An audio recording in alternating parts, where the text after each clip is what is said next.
Lukas NMB adalah gubernur Papua dari Partai Demokrat yang sudah menjadi gubernur sejak tahun 2013. Dia didakwa melakukan gratifikasi di tahun 2020 sebesar 1 miliar rupiah. Masa sih Lukas NMB mau ditangkap KPK hanya karena gratifikasi uang 1 miliar rupiah saja? Bukannya dana otsus di Papua itu sampai puluhan triliun rupiah? Ntar dulu. Kasus gratifikasi itu hanya pintu masuk saja buat KPK untuk menyelidiki kasus yang lebih besar lagi yang melibatkan Lukas NMB. Menko Polhukam Mahfud MD bahkan memperkirakan korupsi yang dilakukan oleh Lukas NMB, gubernur Papua dari Partai Demokrat itu berjumlah ratusan miliar rupiah. Dan Mahfud MD nggak asal ngomong. Dia juga punya bukti dari PPATK transaksi gelap yang dilakukan oleh Lukas NMB. Kecurigaan itu memang datang dari PPATK yang akhirnya memblokir 11 transaksi keuangan Lukas NMB sebesar 71 miliar rupiah. Dan itu baru uang yang kelihatan, belum yang masih dalam penyelidikan yang diperkirakan sebesar ratusan miliar rupiah. Dan yang parahnya, transaksi sebesar 71 miliar rupiah itu diatasnamakan anaknya Lukas NMB sendiri.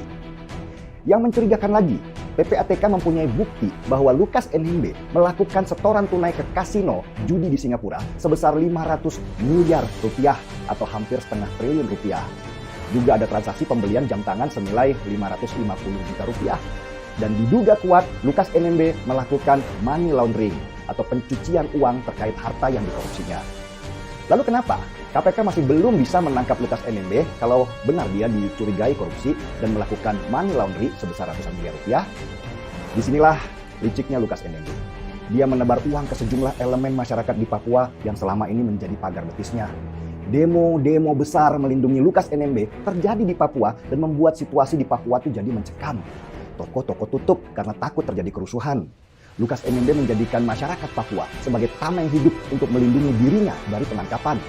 Negara jadinya harus hati-hati dalam menangani ini karena bisa saja terjadi kerusuhan di Papua hanya gara-gara satu orang Lukas NMB. Pendekatan terus dilakukan supaya masyarakat Papua tenang dan tidak terprovokasi. Lukas NMB sendiri dengan liciknya menantang KPK untuk datang ke Papua memeriksa dirinya di sana, bukan di Jakarta. Tetapi KPK juga pintar mencium adanya perangkap yang sedang dibangun untuk membuat kerusuhan besar di KPK seandainya KPK langsung terbang ke sana dan menangkap Lukas NMB. Lukas NMB adalah bukti kepengecutan seorang pemimpin yang korup yang tidak berani datang membuktikan bahwa dia tidak bersalah ke KPK. Dan dia dengan teganya mengorbankan rakyat Papua untuk melindungi dirinya, melindungi hartanya.